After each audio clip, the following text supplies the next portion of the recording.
How do you feel about industry plants? Industry plants? Is it a problem? It's Is it a real thing? It's part of the industry. I just feel like when someone blows up and they get a buzz, just like and then they sign a deal, they're just gonna put the bag behind them.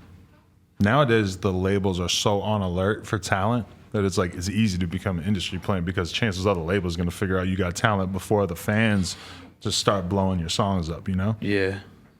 I don't know. I don't know. That's part of the game. I don't know.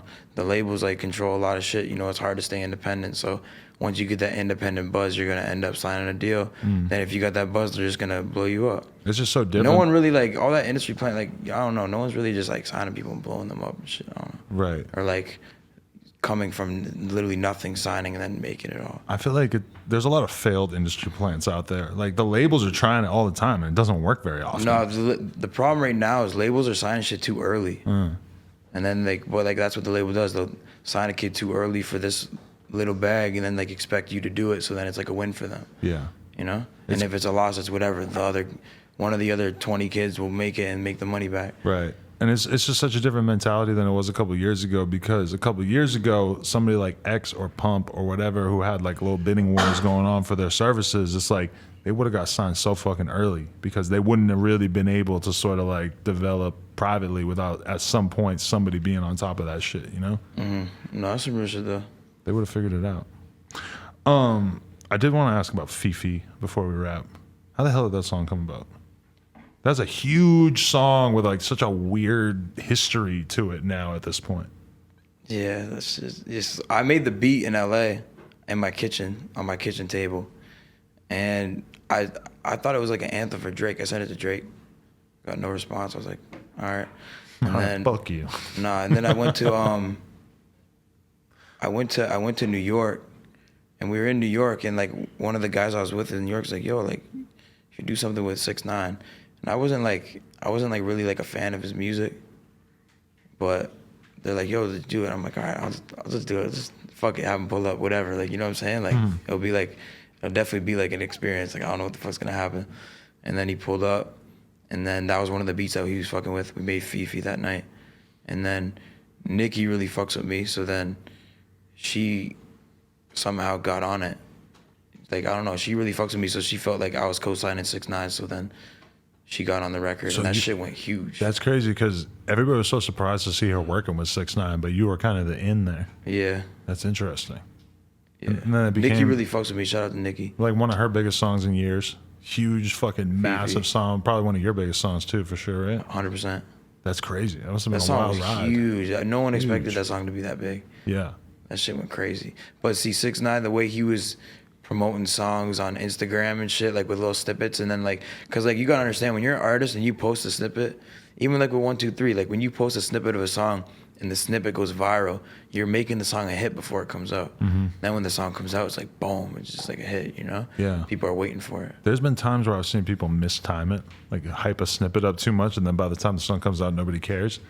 But when it works, it can be like super good. And 6ix9ine was the god of that shit. Nah, he was, and that's what kind of happened with 123 with me and Perp. We posted it like that night when we made it, and then like months went by, and then like we posted it again, and then it went viral again, and then we dropped the song. That's funny because I remember I was on that too, where I had it and I kept kind of like just playing in the background on Snapchats and shit, just fucking with people, and I was getting hit up nonstop about that fucking song constantly. And then it started to slow up when we were about to drop it, so we re-dropped the snippet and it went viral again. It was crazy. It's weird how people sometimes gravitate more towards the leaks and the snippets than they do to the final product. Like it can somehow make them more excited about a song just because they know it's not supposed to be out. Nah, that's some real shit. That's wild. I know. People are out here hacking shit, leaking shit. I don't know. Really? You get those emails like somebody's trying to sign into your Gmail in fucking Czechoslovakia? Got one like 2 weeks ago. Someone was trying to hack everything. Yeah. One time, I'll never forget, yeah, like last year, I was like on my phone and it popped up. Someone was on my iCloud in Moscow. I was like, damn. Changed all my shit, put the two-step authentication on everything. You need that. And then I think after you do that, you're straight though. Yeah, two-step is very, very big unless they really get you with some smart shit. Yeah. Yeah. What have you been working on lately that you're excited about? My own stuff, Migos, a little bit of Drake. You on that Quality Control album? Yeah, I did a song with Mango Fu and Offset, Nice. Get 'Em In, and then I did Pastor with Quavo, Meg Thee Stallion, and City Girls. Oh hell yeah! I only listened to it a little bit last night. I gotta get back into it. Thug's album's fire. Thug album I listened to 3 times already. That's Thug shit's amazing. fire. Yeah. Thug shit's fire.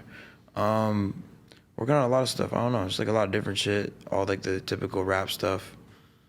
That's what's And then up. I'm going on tour with ASAP Ferg and Made in Tokyo, November and December. Really? That's gonna be a crazy tour. That's exciting.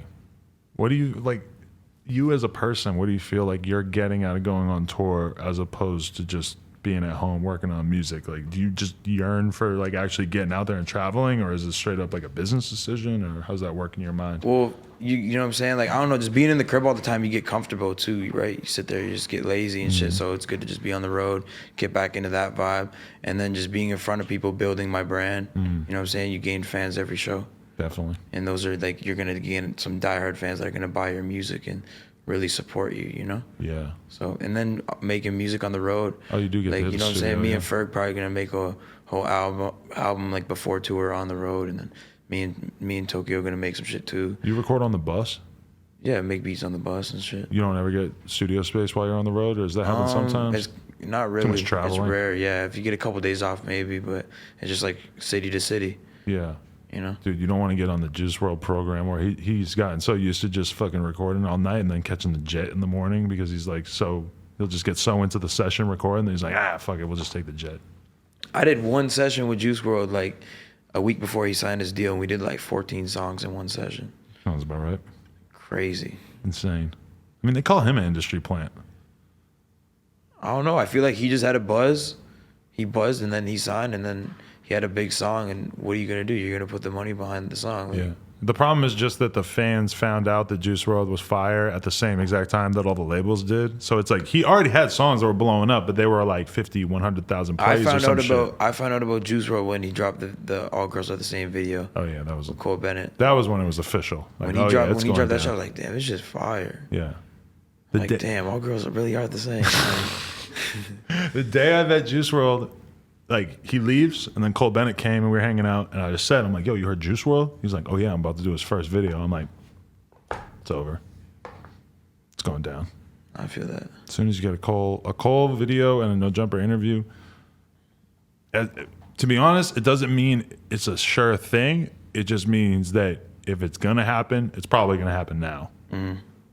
Because this is you're in front of a lot of eyeballs right now. Yeah. You on that TJX 6 wave? I was actually gonna watch his interview. It's good. I was gonna watch it The music is fucking ridiculous. because he said and he the like interview's even exposed a better. bunch of shit or something. I mean, he just talks about everything that there is to talk about in terms I was of gonna like watch the shit. I think I scam heard a and couple songs from him though. He's fire. Fire. Oh my god, if you did production for him, that would change the game.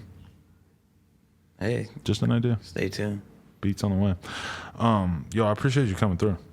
Nah, I know this had to happen. I know you've been hitting me up. I wanted to come. You know what I'm saying? I've been wanting to do this, so I'm glad we just did it. I appreciate it. Definitely do an update soon. I got a publicist. She made it happen.